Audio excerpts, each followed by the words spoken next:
Okay వాళ్ళు వచ్చినాక మాట్లాడతారు.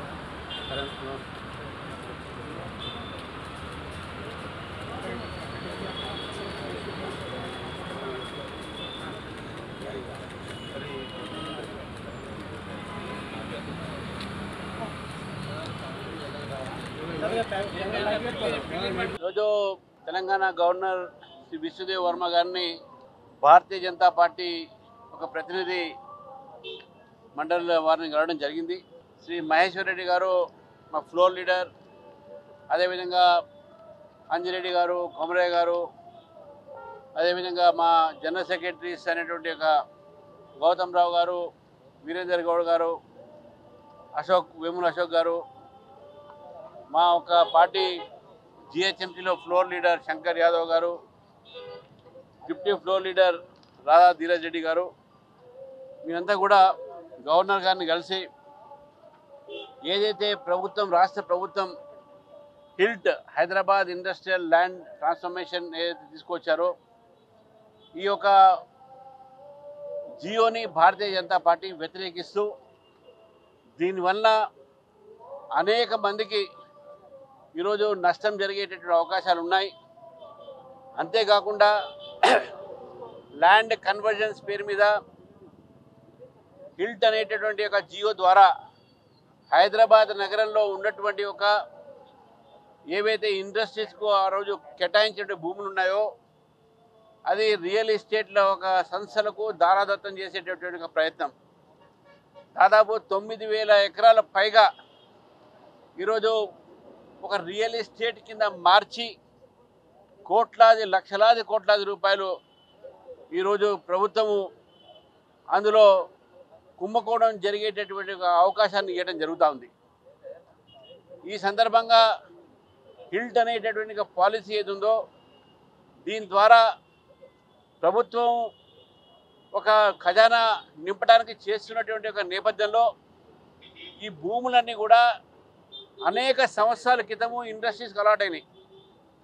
అప్పుడు ఉన్నటువంటి ఒక ధర ఇప్పుడు ఉన్నటువంటి ధరని మీరు కంపేర్ చేసుకున్నా కూడా బుక్ వాల్యూ సబ్ రిజిస్ట్రార్ ఆఫీస్లో ఉన్నటువంటి ఒక ఏదైతే రేట్స్ ఉన్నాయో అది మార్కెట్ రేట్ కన్నా చాలా తక్కువగా ఉంటుంది.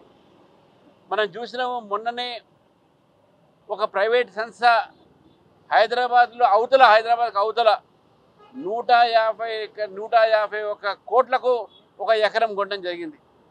మరి ఈ నేపథ్యంలో ఈ హిల్ట్ ఉన్నటువంటి ఇండస్ట్రియల్ ఏరియా ఉందో హిల్ట్ కింద ఈ ఇండస్ట్రియల్ ఏరియా భూములు దాదాపు వేరే తక్కువ రేటుకు రియల్ ఎస్టేట్ వాళ్లకు దొరికే అవకాశాలు దొరుకుతున్నాయి. 30% సంబంధించినటువంటి డిపాజిట్ ఎస్ఆర్ఓ రేట్ కింద చేసేస్తే ప్రభుత్వానికి ఎంత నష్టం వస్తుంది అనే విషయాన్ని మనం ఆలోచించాలి. నడుస్తున్న ఇండస్ట్రీస్ కూడా ఈ యొక్క స్కీమ్లో చేరి అక్కడ పనిచేస్తున్నటువంటి ఒక సిబ్బంది కానీ అక్కడ పనిచేస్తున్నటువంటి ఒక కార్మికులు కానీ నష్టం జరిగేటువంటి అవకాశాలు, వారు జాబులు కోల్పోయే అవకాశాలు ఉంటాయి.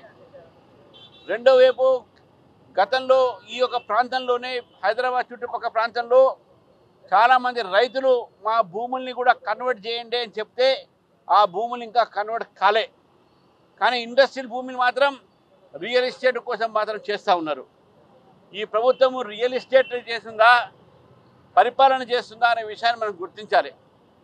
ఏదైనప్పటికీ కూడా ఈ ప్రభుత్వం వ్యతిరేకంగా ఈ యొక్క పాలసీస్ వ్యతిరేకంగా ప్రజా వ్యతిరేక ఏవైతే విధానాలు అవుతున్నాయో ఈ ప్రభుత్వాన్ని, దీంతో పాటు 6 గ్యారంటీలు 421 వాగ్దానాలు చేసినటువంటి ప్రభుత్వం ఏదైతే ప్రజా ఒక పరిపాలనలో వీళ్ళు విఫలం చెందారు, ఏ గ్యారంటీ కూడా ఈరోజు ప్రజలకు అందట్లేదు. ప్రభుత్వం వ్యతిరేకంగా డిసెంబర్ 7వ తారీఖు నాడు ఇందిరా పార్క్ దగ్గర మహాధారణ కూడా చేస్తూ దీన్ని కూడా వ్యతిరేకించి జిహెచ్ఎంసీ ఒక విస్తరణ కూడా వ్యతిరేకించి భారతీయ జనతా పార్టీ హైదరాబాద్ ప్రజల్ని కోరుతూ ఉంది. మీరు తప్పకుండా ఈ దారుణంలో రావాలి. ఈ యొక్క దారుణాలకు సంబంధించినటువంటి ఒక హిల్ట్ కానీ జిహెచ్ఎంసీ విస్తరణ కానీ ఈ యొక్క మీ యొక్క వైఫల్యం కానీ కాంగ్రెస్ పార్టీ వైఫల్యం కానీ ఇవన్నీ కూడా మేము అక్కడ లేవదీస్తాం.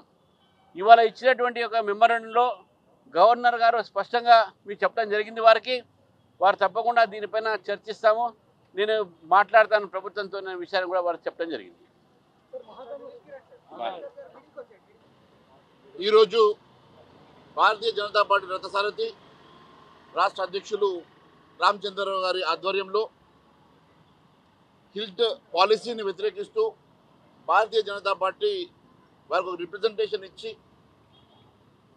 ఈ రాష్ట్ర ప్రభుత్వం ఏ రకంగా లక్షల కోట్ల రూపాయల కుంభకోణానికి తెరదీసిందో, ఈ హిల్ట్ పాలసీ వల్ల ఈ రాష్ట్ర ఖజానాకు ఏ రకంగా గండి పడతా ఉన్నదో, మరి జీవో నెంబర్ 27కి వ్యతిరేకిస్తూ జీవో 27ని విత్డ్రా చేయాల్సిందిగా ఈరోజు గవర్నర్ గారికి మేము రిప్రజెంటేషన్ మెమరాండం ఇవ్వడం జరిగింది.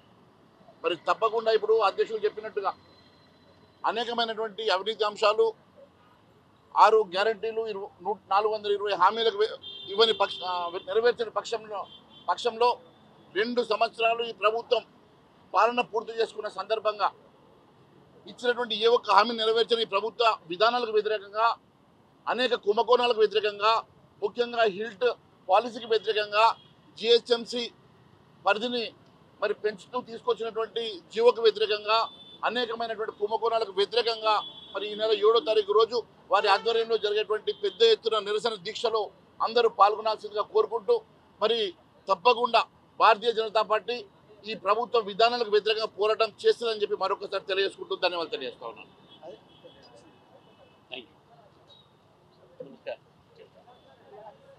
మీడియా మిత్రులందరికీ కూడా నమస్కారాలు, ధన్యవాదాలు.